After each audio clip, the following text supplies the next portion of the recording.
Stocks and shares का बड़ा interest आया और 17 साल की उम्र में 32 लाख रुपए का लॉस किया। By the time I was 19 मैंने उसका डबल रिकवरी कर लिया। पिताजी टेंशन में मुझे एक दिन बुलाया, बोला ये तेरे पास इतने पैसे कहां से आ रहे हैं, तू कोई गलत काम तो नहीं कर रहा है?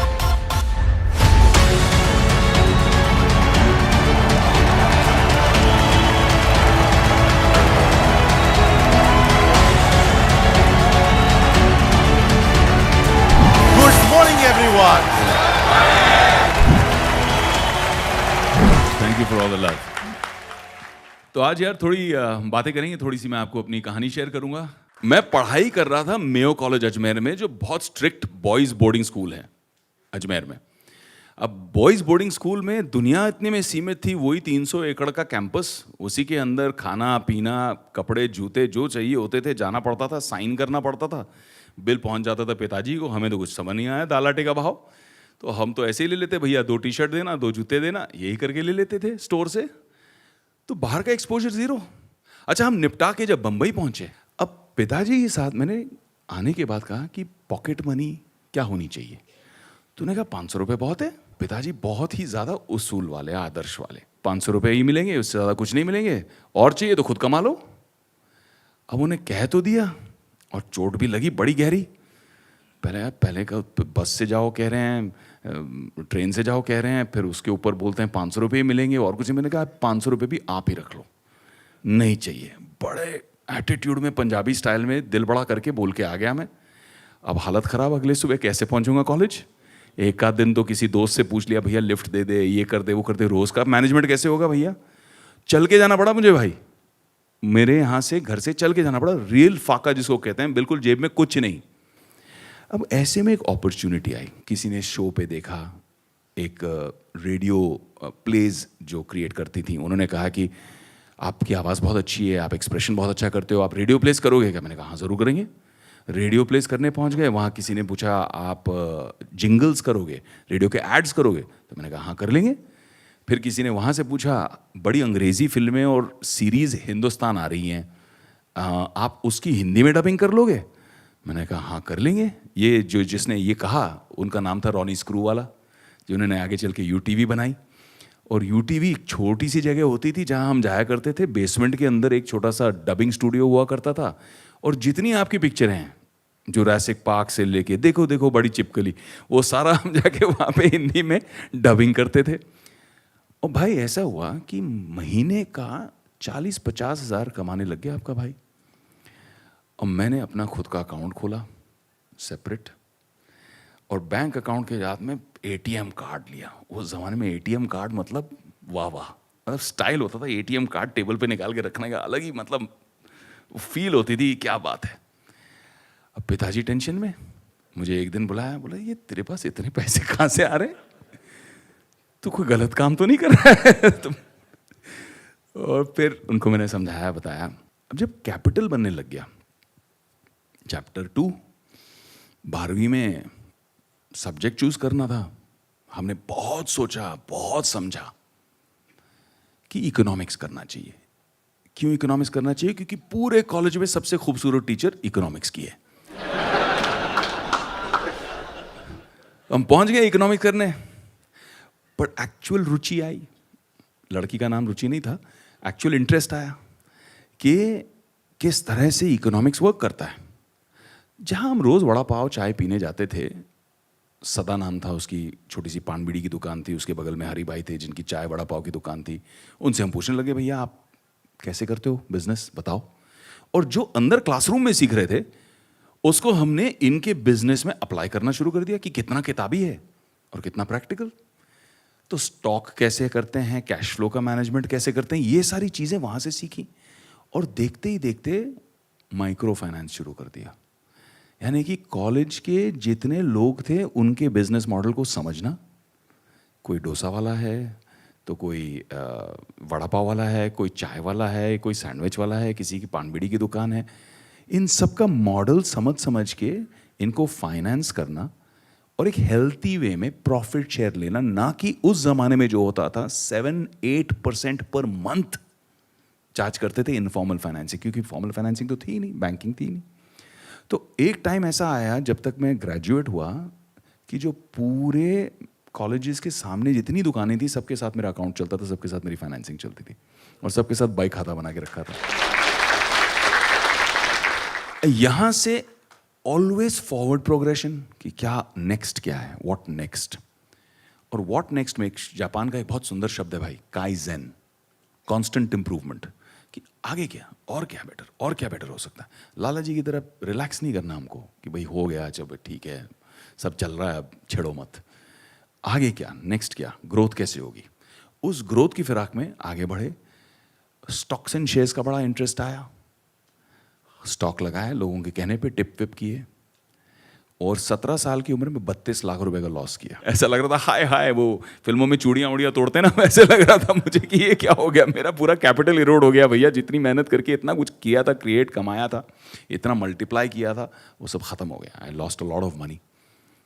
Then I did it the right way, apprentice किया, जाके किसी के अंडर सीखा, पूरा सिस्टम समझ में आया और फिर मैं कहा कि इसको मैं रिकवर करूंगा। By the time I was 19 मैंने उसका डबल रिकवरी कर ली। कमोडिटीज में जाके काम किया, बट इस टाइम सोच समझ के पहले जाके अप्रेंटिसशिप की, कोई ईगो नहीं, नौकरी की तरह जाके वहां पे मेहनत की, समझा, सीखा, फिर कमोडिटीज का मार्केट समझ के उसमें कैसे कमाए। उसके बाद 19-20 साल की उम्र में I set up my first technology company और 19-20 साल की उम्र में मैंने ऑलमोस्ट 12 करोड़ रुपए रेज किए। तो ग्रोथ इस तरह से हुई लाइफ में। तो फाइनली मैं ये कहना चाहूँगा आप लोगों को कि my personal experience has taught me, और मैं हमेशा अच्छे लोगों से, बड़े लोगों से, जो आप बड़ा बिजनेस में भी करते हो, बिलियनर प्रोफेसर्स को लेके आते हो, तो मेरे लिए भी कुछ लाइफ के ऐसे अच्छे बिलियनर प्रोफेसर्स बन गए हैं जो कुछ समय देते हैं और उनका समय बहुमूल्य है मेरे लिए। मैं अभी रिसेंटली मुकेश भाई अंबानी से मिला और जब भी उनसे मिलता हूं तो वो हमेशा कुछ ऐसी बात करते हैं जिसका कोई इल्म ही नहीं है मुझे, कोई नई टेक्नोलॉजी, कोई नया फ्यूचर। जिस आदमी के पास इतना स्टेडी बिजनेस चल रहा है, इतना सॉलिड एनर्जी का बिजनेस है, टेलीकॉम का बिजनेस है, वो आगे ऑलरेडी सोच रहे हैं what next for the group, what next for the company, what's the future, what's the next technology. इस तरह का एक्सपोजर मिलना बहुत अच्छा है। तो अंत में यही कहना चाहूँगा मेरे भाई कि मैंने लाइफ में कुछ उसूल अपने भी रखे हैं। जब भी पैसा कमाया तो उस पैसे का कोई अच्छा काम ज़रूर किया, ये लॉस नहीं है आपका। तो बिजनेस तो बड़ा करो ही, क्योंकि हम धंधा तो सब कर लेते हैं, बट आई थिंक जो डॉक्टर विवेक बिंद्रा कर रहे हैं, जो बड़ा बिजनेस की टीम कर रही है, वो लोगों को धंधा से बिजनेस तक लेके जा रही है। बहुत फ़र्क है। धंधा सब कर लेते हैं, गल्ले पे बैठ के कोई भी धंधा कर सकता है, बट धंधा को बिजनेस बनाना वो बहुत बड़ी बात है। And that's why I support you, I believe you, because आप जब धंधा को बिजनेस करोगे, 1 लाख लोग जब धंधा से बिजनेस में ट्रांसफर करेंगे तो बिजनेस की ग्रोथ होगी, बिजनेस की ग्रोथ से एम्प्लॉयमेंट जनरेशन होगी, लोगों के घर बसेंगे, खाना मिलेगा लोगों को। तो it's actually a huge contribution to society. मैं हमेशा आपको यही कहता हूँ कि नए भारत का, नव भारत का जो निर्माण हो रहा है, उसमें आप बहुत बड़ा एक योगदान कर रहे हो, and I am very proud of you for that.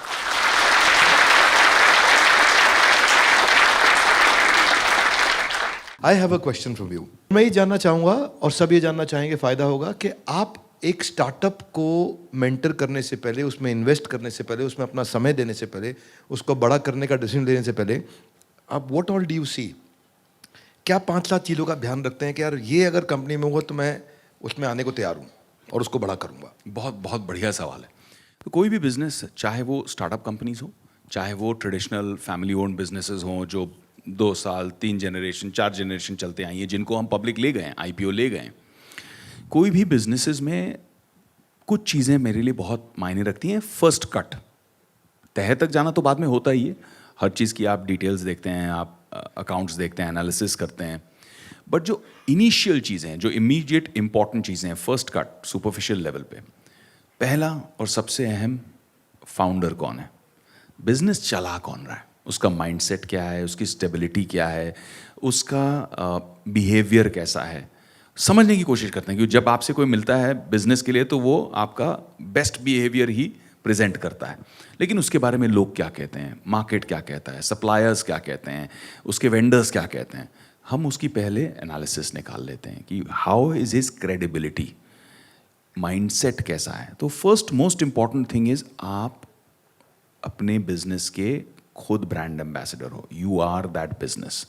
तो आपको वो ईथॉस, वो माइंडसेट उसमें सिर्फ धंधे में नहीं अपने आप में भी मेंटेन करना है. इसीलिए आज टाटा ग्रुप की इतनी रिस्पेक्ट बनी रहती है, जबकि इतने सारे ऐसी फैमिली ओन्ड कंपनीज हैं भाई जो सेकेंड जनरेशन थर्ड जनरेशन तक खत्म हो जाती हैं, फिनिश हो जाती हैं, बट इन्होंने एक ईथॉस मेंटेन रखा. तो first thing is the founder और the owner. Second thing is the environment. क्या ये सनराइज सेक्टर है या सनसेट? क्या इसके अंदर ग्रोथ पोटेंशियल है या नहीं? आप मेरे पास आओगे इंटरनल कंबशन इंजन रिलेटेड कोई बिजनेस लेके, मैं बोलूँगा नो, क्योंकि मुझे पता है कि आज धंधा है लेकिन डिप्लीटिंग है, डाउन जा रहा है ये. सनराइज क्या होगा, आप ईवी लेके आओगे, मैं बोलूँगा okay I am interested, because electric vehicles में पोटेंशियल अब बढ़ रहा है. So you look at whether the environment is right और नॉट.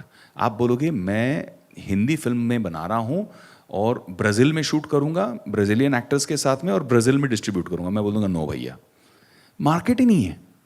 वहाँ पे पायनियर करना होना, उसकी चांसेस पॉसिबिलिटीज़ 1% है.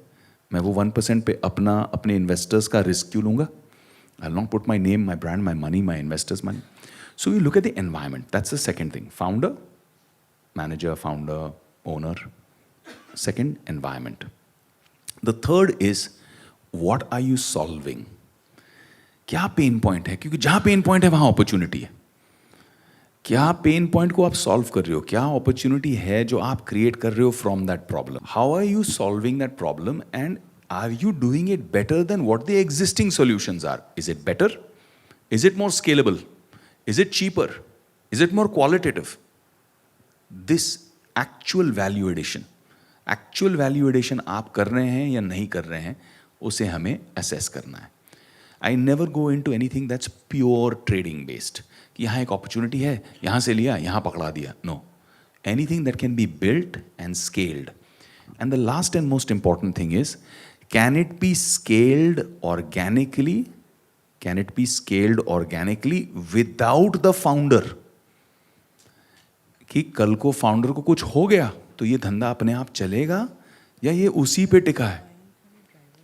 As an investor, I look at these few things.